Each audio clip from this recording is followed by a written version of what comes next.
तस्मै श्री गुरवे नमः। श्री चैतन्य मनोभीष्टं स्थापितं येन भूतले स्वयं रूपा कदा मह्यं ददाति स्वपदान्तिकं। वन्देऽहं श्रीगुरो श्रीयुतापदकमलं श्रीगुरुं वैष्णवंश्च श्रीरूपं साग्रजातं सहगना रघुनाथान्वितं तं सजीवम् साद्वैतं सावधूतं परिजनसहितं कृष्ण चैतन्य देवं श्रीराधा कृष्ण पदं सहगना ललिता श्रीविशाखान्वितं हे कृष्ण करुणा सिन्धो दीनबन्धो जगत्पते गोपेश गोपिका कान्त राधा कान्त नमोस्तुते। तप्त कांचन गौरांगे राधे वृंदावनेश्वरी वृषभानुसुते देवे प्रणमामि हरिप्रिये। वंशकल्पतरुभ्यश्च कृपासिन्धुभ्यैव च पतितानां पावनेभ्यो वैष्णवेभ्यो नमो नमः। जय श्री कृष्ण चैतन्य प्रभु नित्यानंद श्री अद्वैत गदाधर शिवासादि गौरभक्तवृंद। हरे कृष्णा कृष्ण कृष्ण हरे हरे, हरे Ram Ram Ram Hare Hare. So we continue reading from Bhagavad Gita as it is. Translation and purport by His Divine Grace H.H.Bhakti Swami Srila Prabhupada. Today is text 32 and 33. So we're reading two verses. So we read the 32nd verse first. It's page 178 in my edition of Bhagavad Gita as it is. Yeto etad abba suyanto, yeto etad abba suyanto, nanotistanti me matam, sarvagyana vimudham stan, vidhinastan acetasa, yasto etad avyasuyanto, nanotistanti me matam, sarvagyana vimudham stan, vidhinastan acetasa.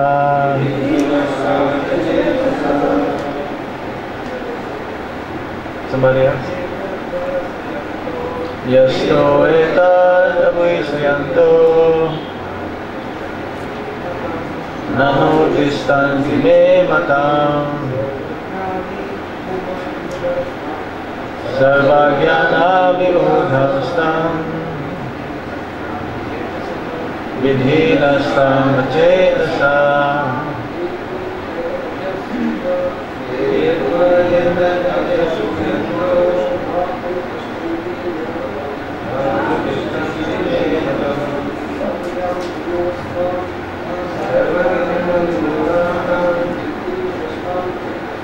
Vidhinastam acetasa, yeto etad avasyanto, nanotistanti me matam, sarvagyana vimudham stan, vidhinasta acetasa. Yeto etad avasyanto, nanotistanti me matam, sarvagyana vimudham stan, vidhinastan acetasa. Mataji?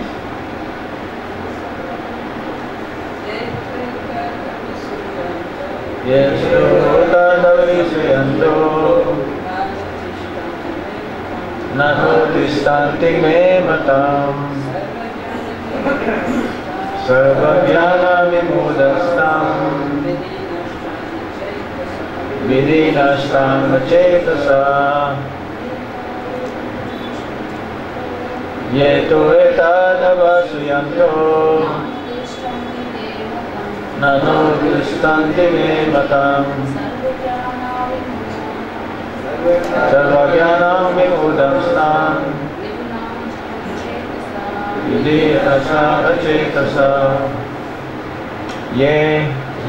those to, however, etat, this, abhyasuyanta,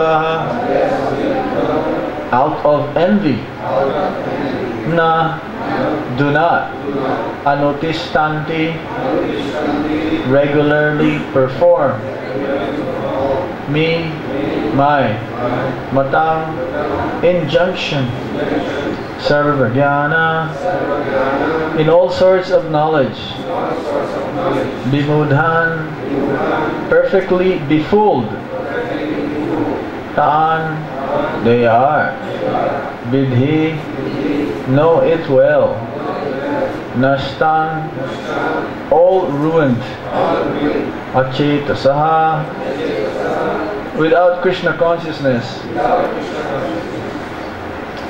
Translation: but those who, out of envy, disregard these teachings and do not follow them regularly are to be considered bereft of all knowledge, befooled, and ruined in their endeavors for perfection. Everybody please repeat.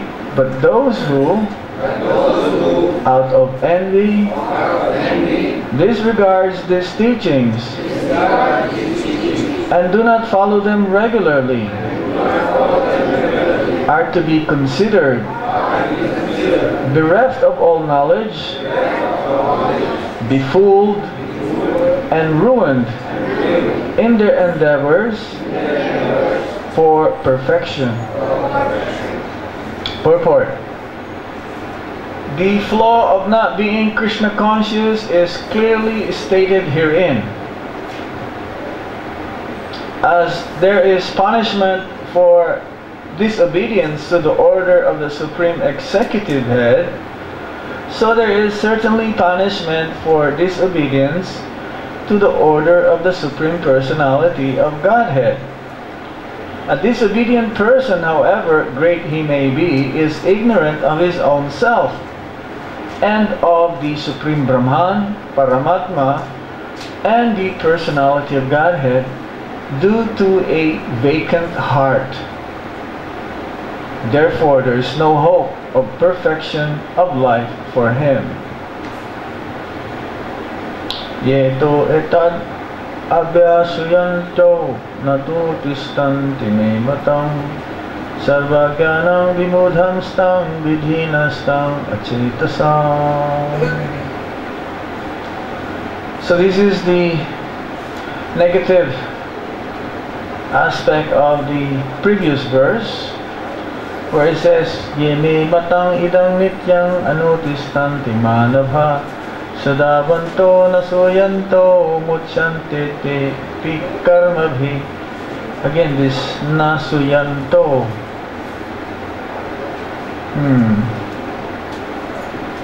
And the other one is abhyasuyanto. This verse says abhyasuyanto, out of envy, and in the other first one is there is no envy, regularly performing this function. Those persons who execute their duties according to my injunctions and who follow this teaching faithfully without envy become free from the bondage of fruitive actions. So if one wants to become free from the bondage of this material world, namely from the modes of material nature, then they cultivate their faith, that cultivate their knowledge, and they don't have envy. That means this only pertains to the devotees. Only devotees of the Lord doesn't have envy. We don't envy the materialists, do we? Materialists, they envy each other, because envy means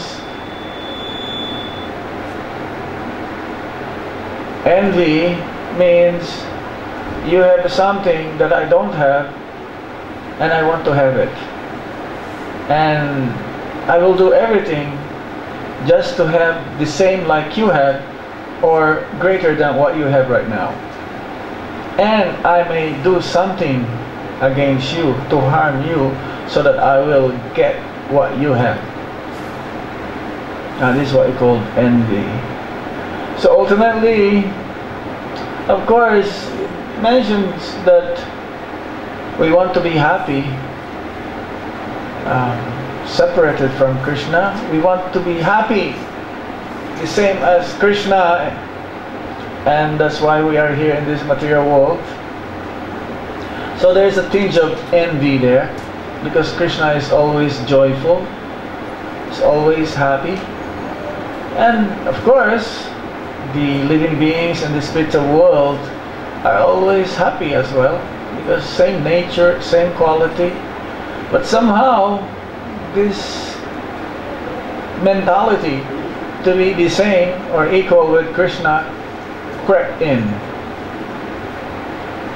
It crept in. It just somehow we were talking about that time, the last time, that even if one is Krishna conscious, there's a tendency that he may fall down if he become neglectful. Main thing is he has to be continuous. So those who are not want to follow the injunctions of the Shastras out of envy, I don't want to follow it, I don't want to follow the teachings. I may follow for some time, but then I don't want to always follow, because I don't want to. It's just like it's not in my nature to follow all the time.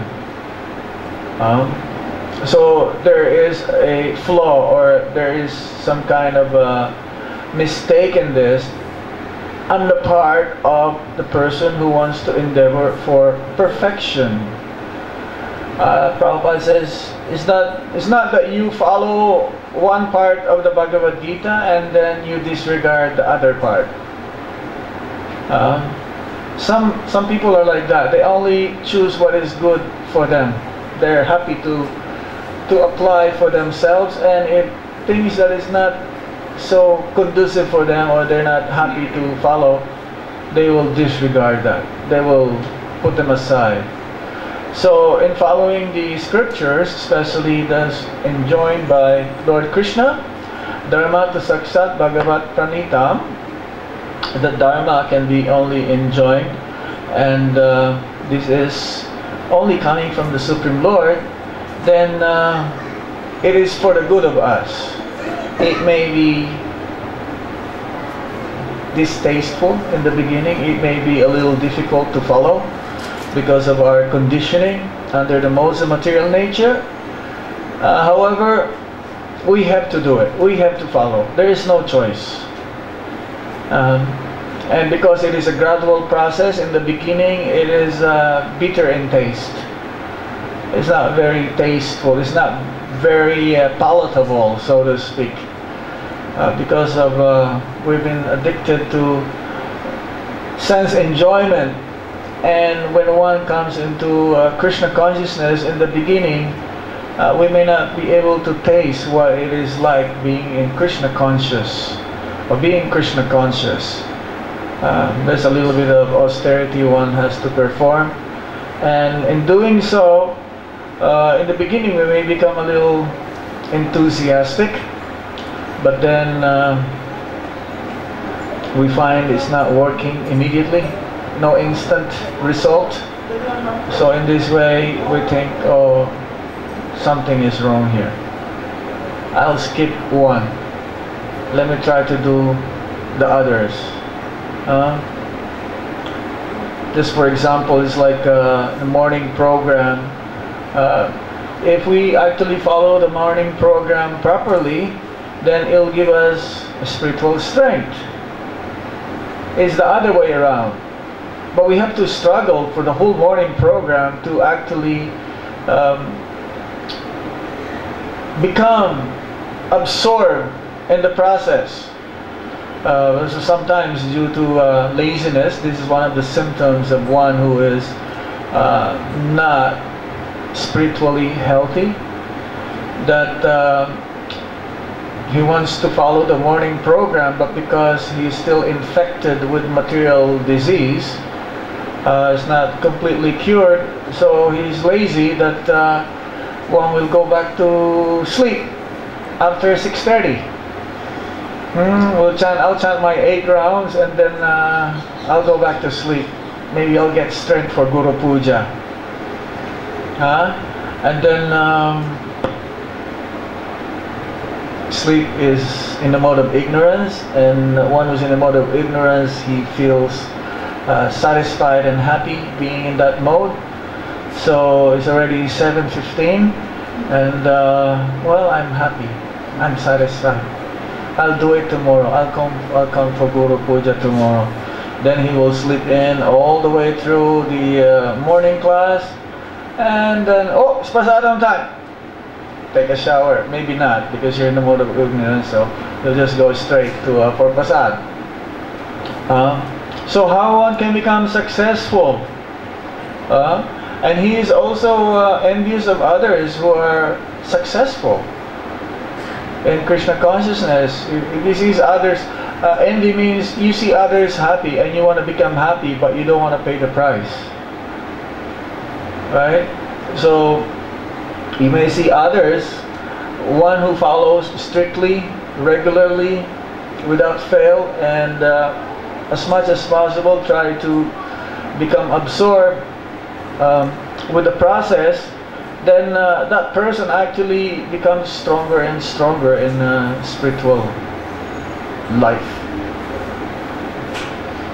And the person who is lazy and who is envious, he wants to be like that person who is happy and healthy in spiritual life, but he doesn't want to pay the price, he doesn't want to do the practice, so he will criticize that other person, that devotee who is doing well, not knowingly that by criticizing that other devotee, it will not diminish his spiritual health.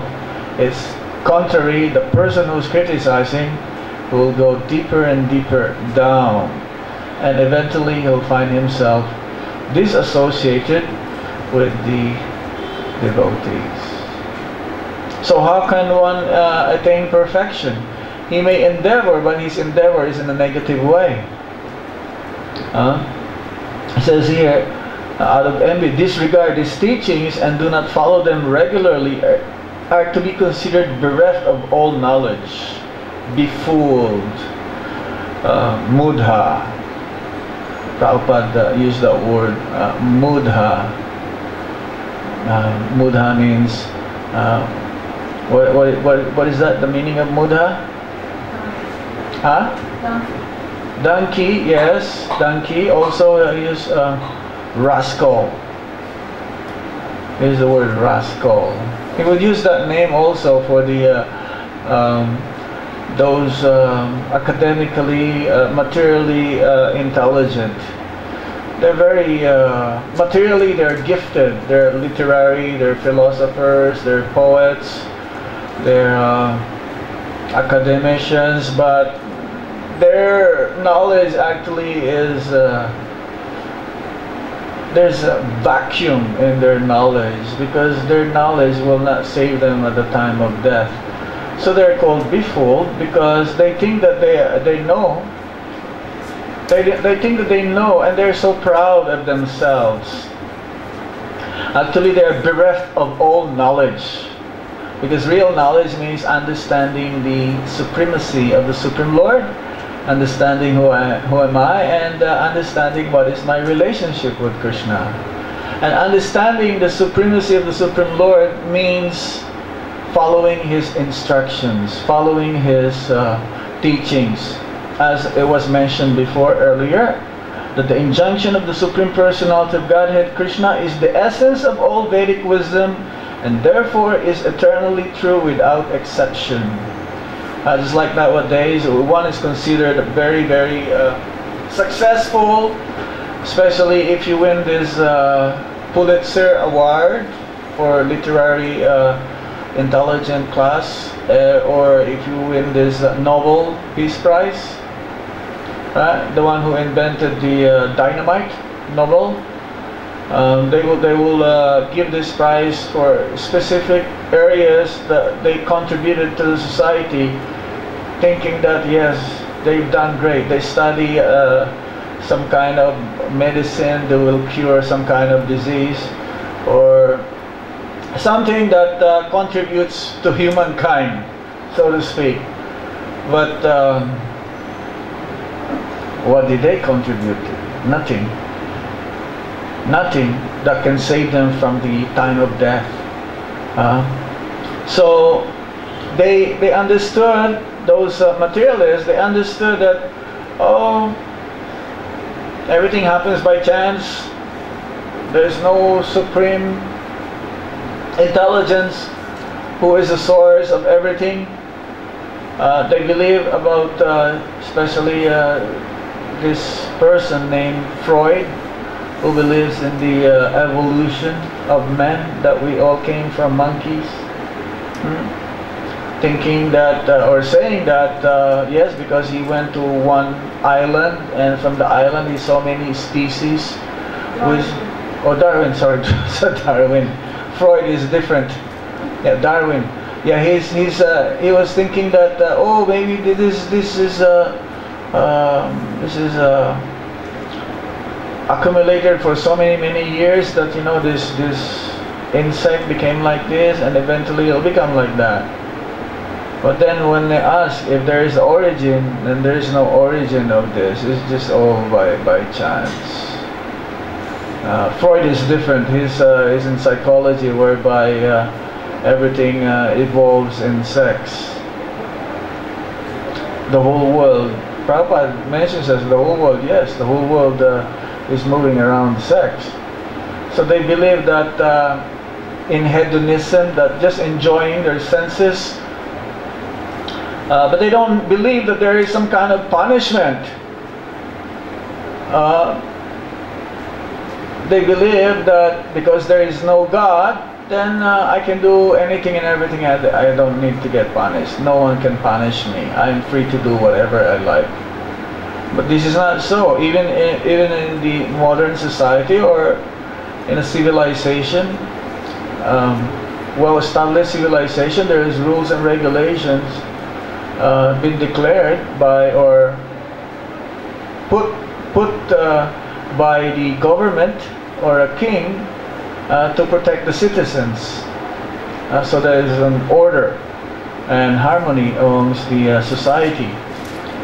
So there is a punishment here, as there is punishment for disobedience to the order of the Supreme Executive. That means kings, prime ministers, presidents, even local ones.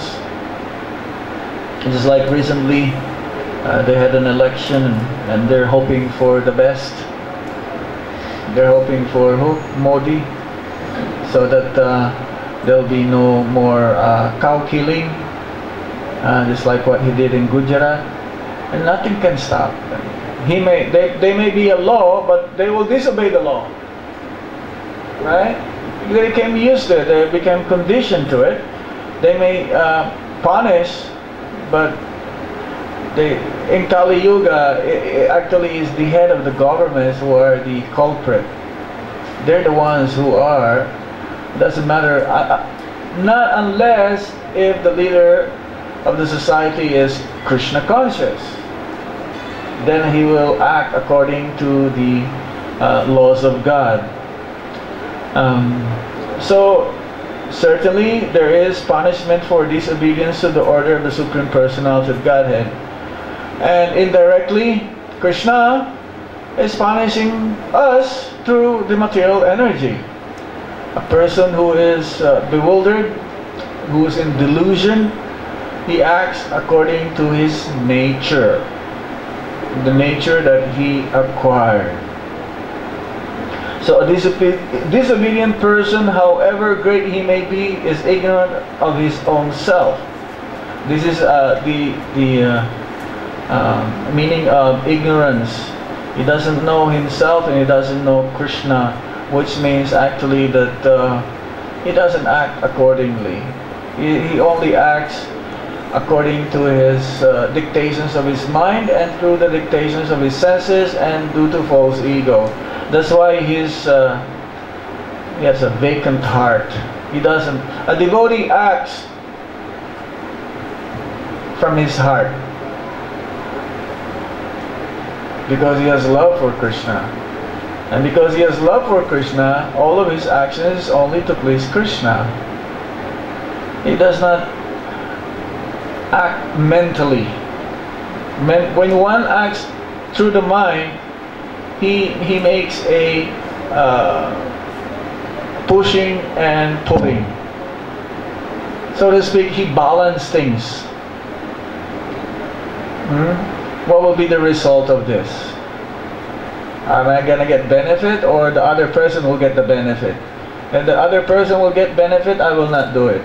If I will get the benefit myself, 100%, I will do it to the best of my ability. Now if the other person will have the benefit, I don't care what happens. Let him do it. I will not help. But a devotee who is in love with Krishna, then he acts through his heart. He acts through his heart. And he only acts only for the benefit of everyone, even though he will have to sacrifice. He will sacrifice himself for the benefit of everyone. That means he has a heart. He's not vacant. He's not vacuum. Because he knows the position of the Supreme Lord. Jai Ho Maharaj. Dhanavad. He knows himself, and he knows that Krishna is in everyone's heart. This is the difference. So therefore, there is no hope for those people who out of envy disregard the teachings of Krishna or the Supreme Lord or the Shastras, who does not follow them regularly, who will only choose whatever is applicable to them or whatever they like and disregard the others. This is what you call bereft of all knowledge, and they are what you call befooled. They are being cheated. If you are being cheated, you will not get what you want. You think you'll get what you want, but it is not complete, which means it will be unsuccessful. We'll stop on this one. Any question on this one? So this is the negative side. Krishna is giving Arjuna a choice. You want to become perfect? Follow the previous one. You want to fail in your endeavor? Then this will be the result. Okay, next one. So there is some Chistati swasya prakritir dhyanavang api prakritim yanti bhutani nigraha kim karishyati. Even a man of knowledge acts according to his own nature, for everyone follows the nature he has acquired from the three modes. What can repression accomplish? Purport. Unless one is situated on the transcendental platform of Krishna consciousness, he cannot get free from the influence of modes and material nature, as it is confirmed by the Lord in the 7th chapter, text 14. Therefore, even for the most highly educated person on the mundane plane, it is impossible to get out of the entanglement of Maya, simply by theoretical knowledge or by separating the soul from the body.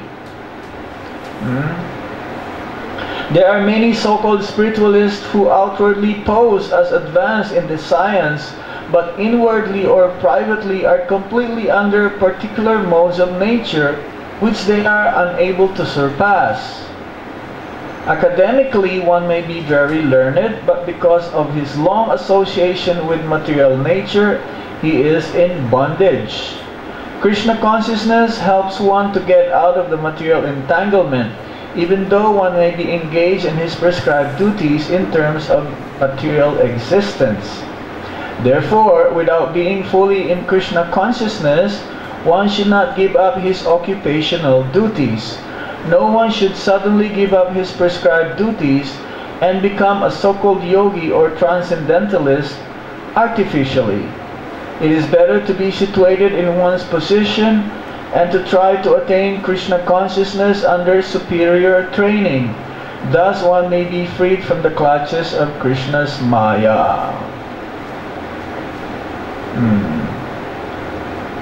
So we are all under Maya. Either we are in Mahamaya or Yogamaya. Either way. One who's in Mahamaya, that means he's in illusion. Both are in illusion or put into illusion by the Supreme Lord. Both are coming from the Supreme Lord. Both are energies. Both are divine. But in the material world, the predominating Maya is Mahamaya. Mahamaya is the one who puts us into illusion, thinking that I'm this body, and we act according to our perception, material perception, not on the perception of on the spiritual plane. So this is also divine. It says Daivihi Sagunamaya Mahamaya Duratyaya. This divine energy of mine, consisting of the three modes of material nature, is very difficult to overcome. But anyone who surrenders unto me, they can easily overcome it. That is the only solution. So, unless one is situated on the transcendental platform of Krishna consciousness, Brahma Bhuta, because one who's in Krishna consciousness, there's no more lamentation, there's no more hankering, lamentation for what one lost, and no hankering for what he does not have. Then he can get free from the modes of material nature. And it's not so easy because of our being in contact with the material energy. It's very difficult to give it up. We are comfortable being illusion. Most difficult thing in life is to change. It's like a brahmachari, whether he's deciding to become a grihastha, and when he becomes a grihastha, it's still difficult for him to change the consciousness. He's afraid. So this is our position, because we're influenced under the modes of material nature, so we need help from a superior. It says here, we need a superior training. Under superior training, that means either Krishna or under his bona fide representative, spiritual master. So otherwise we'll not be able to get out of this material world on our own. We mentioned this many times, that it doesn't matter how great swimmer we are, we need a coach to swim also as well. Or in order to get free, because our hands are tied up by the modes of material nature, so we cannot untie ourselves. What to say of untying others' hands? So we need a person whose hands are untied or free from the modes of material nature. It's like a spiritual master or a pure Vaishnava. Then, only then, if we follow his instruction, not theoretically understanding this Bhagavad Gita, but practically applying it under his instruction and acting accordingly to our nature, Um, just like in the society, there is what you call Varna. 4 classes.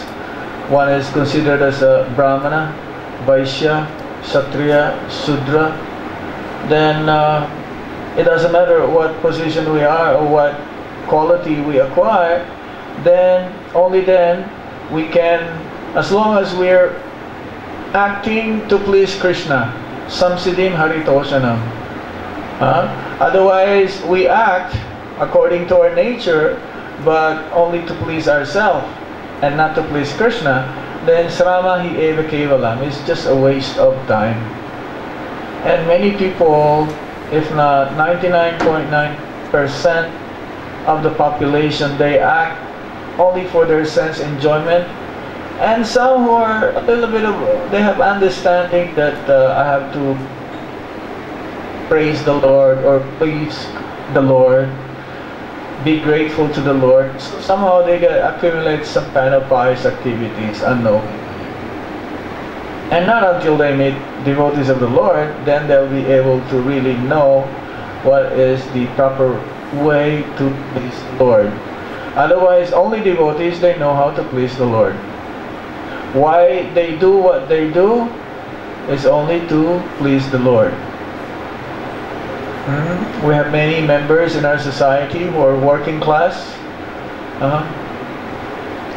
Many of those were already mentioned. Many of those are already working before. They're now here. They're panaprastha, so they're doing more bhajans and meant to completely give up the attachment in this world and surrender fully to Krishna.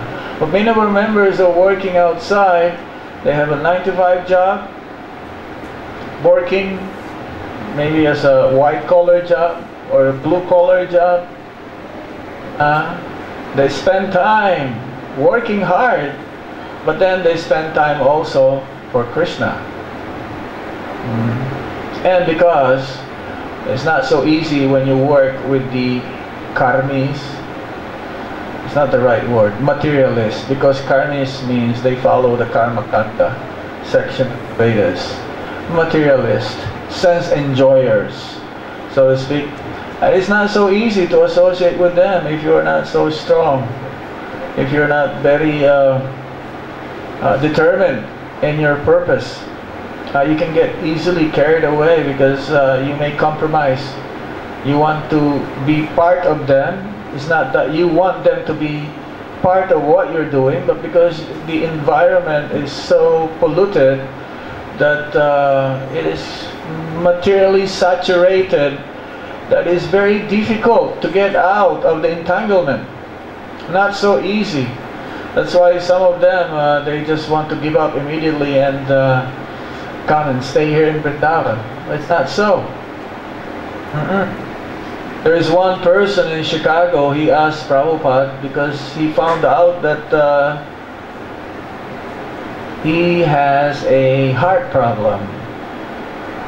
So he asked Prabhupada if he can take sannyas.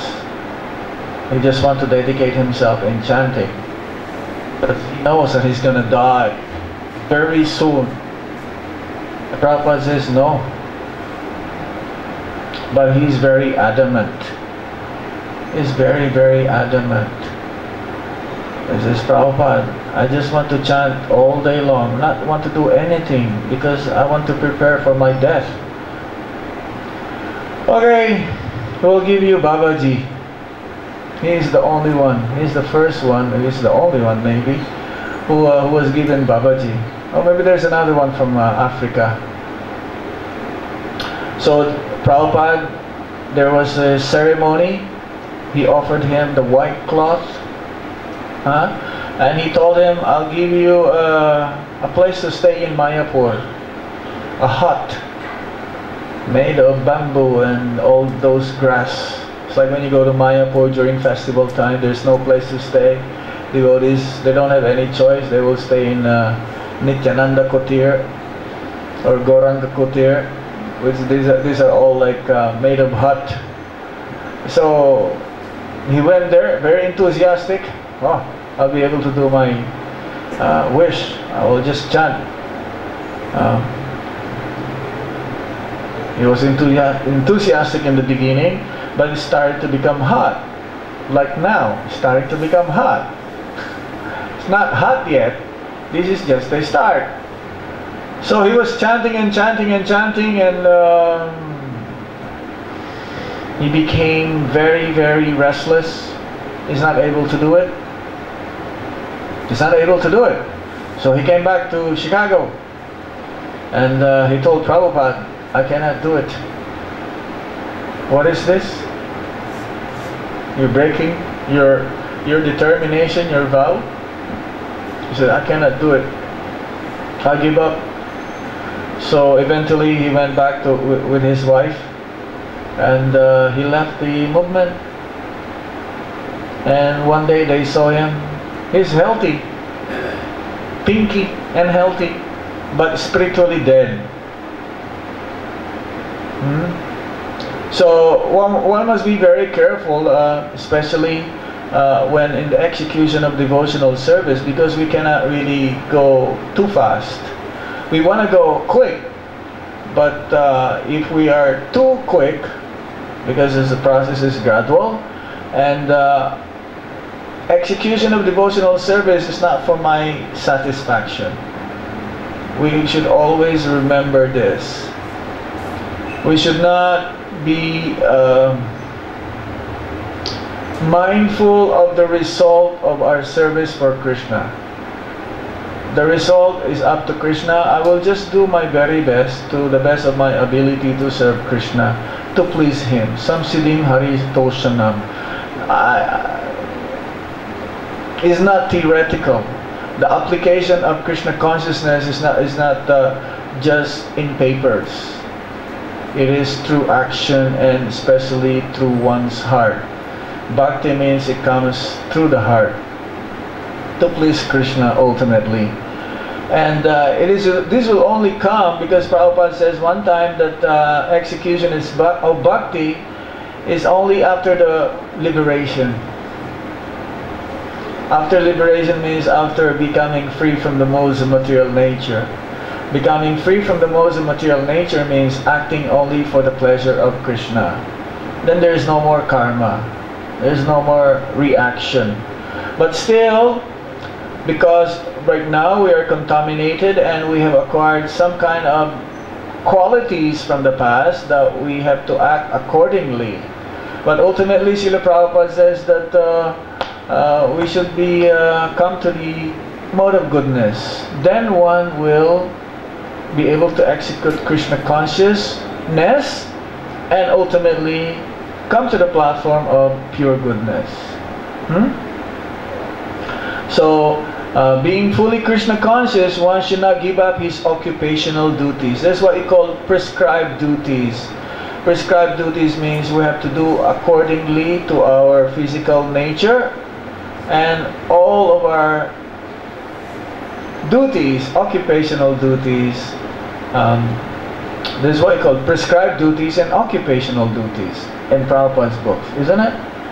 But all of our duties ultimately, yes. Yeah, there is what we call occupational duty. What is our all of us? What is our main duty? Is to serve Krishna.